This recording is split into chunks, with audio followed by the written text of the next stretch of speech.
I never thought I'd be the kind of man who plotted revenge. I always believed in hard work, humility, and keeping my head down when people mocked me. But sometimes life has a way of testing your patience, and sometimes, just sometimes, it rewards you for not reacting too soon. My ex-girlfriend, Claire, was one of those people who always measured life by money and appearances. When I met her 3 years ago, I wasn't wealthy. I worked long hours as a junior architect, saving every penny for a dream that few understood. Starting my own firm. It wasn't glamorous. I couldn't afford fancy restaurants, designer clothes, or weekend getaways like her friends' boyfriends provided. But I was steady, loyal, and I loved her deeply. At first, Claire pretended she admired my ambition. She said she believed in me, that she loved the fire in my eyes. But as months turned into years, her tone shifted.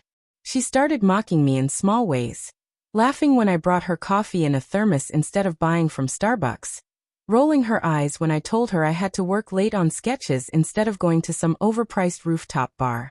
The breaking point came one evening at dinner with her friends. They were all sipping champagne and bragging about their boyfriends' gifts, handbags, jewelry, vacations. Claire, smirking, leaned back in her chair and said, "Well, my boyfriend is still struggling to pay rent on time. But hey, he draws pretty buildings, so that's something, right?" The whole table erupted in laughter. My ears burned, and my chest felt like it was on fire. I looked at her, hoping she'd take it back, but she just laughed harder and whispered, "Relax, I'm just joking." That night, when we got home, I told her those words cut me deeply. She shrugged. "If you can't laugh at yourself, maybe you're not as strong as I thought." That was the moment I knew she didn't love me. She loved the idea of someone who could give her a life of luxury. She dumped me 2 weeks later, saying she couldn't waste her 20s struggling alongside a man who might never make it. I was crushed, but I didn't beg. Instead, I turned all my heartbreak into fuel. I worked like a man possessed.